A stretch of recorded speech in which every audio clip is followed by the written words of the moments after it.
उत्तर प्रदेश विधानसभा चुनाव नजदीक हैं। ऐसे में सभी राजनीतिक पार्टियां अपना चुनावी समीकरण साधने में लगी हैं। समाजवादी पार्टी प्रमुख अखिलेश यादव भी यूपी की सियासत में इन दिनों खूब सक्रिय नजर आ रहे हैं।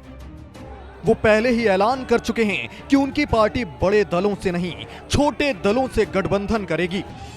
वहीं उनके चाचा शिवपाल यादव भी कई बार कहते नजर आ रहे हैं कि अखिलेश एक बार उनसे बात कर लें तो वो समाजवादी पार्टी के साथ चुनाव लड़ सकते हैं। वहीं अखिलेश का अब तक इस पर कोई बयान सामने नहीं आया है। वो अक्सर शिवपाल पर किए गए सवालों का गोल मटोल जवाब देकर चले जाते हैं। इसी बीच शिवपाल यादव का फिर दर्द छलका है। शिवपाल ने कहा कि उनके मुख्यमंत्री योगी आदित्यनाथ से बात तो हो जाती है, लेकिन अखिलेश यादव से नहीं। दरअसल एक इंटरव्यू में शिवपाल यादव से सवाल किया गया कि शुरुआत में तो आपका योगी आदित्यनाथ से मिलना मिलाना भी होता था। इस सवाल के जवाब में शिवपाल ने कहा कि मिलना मिलाना तो जो भी यूपी का मुख्यमंत्री होता है उससे होता ही है।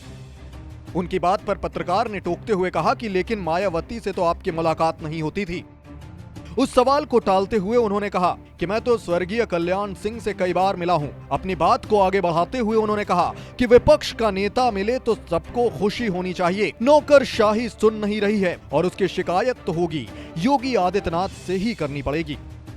जब उनसे सवाल किया गया क्या योगी आदित्यनाथ उनकी बात सुनते हैं, तो उन्होंने कहा कि हाँ, वो मेरी बात सुनते हैं, अभी भी सुनते हैं। टेलीफोन पर हमारी बात हो जाती है, लेकिन भतीजे का फोन नहीं आता, उनसे फोन पर बात नहीं होती। इसी बात का मुझे दुख है। योगी जी फोन पर आ जाते हैं, वक्त भी दे देते हैं, लेकिन भतीजे ना फोन करते हैं, ना हमें मिलने के लिए वक्त देते हैं। उनसे जब पूछा गया कि वो आपसे सलाह भी नहीं लेते हैं, इसके जवाब में उन्होंने कहा कि चलिए, सलाह तो इसलिए नहीं लेते होंगे क्योंकि वो खुद बड़े हो गए हैं, मुख्यमंत्री हो गए हैं। बता दें कि शिवपाल यादव ने इसी इंटरव्यू के दौरान कहा था कि अगर सम्मान के साथ अखिलेश यादव हमें बुलाते हैं तो हम पार्टी का विलय कर सकते हैं। तब से यही कयास लगाए जा रहे हैं कि शिवपाल यादव जल्द ही अपनी पार्टी का विलय समाजवादी पार्टी में कर सकते हैं।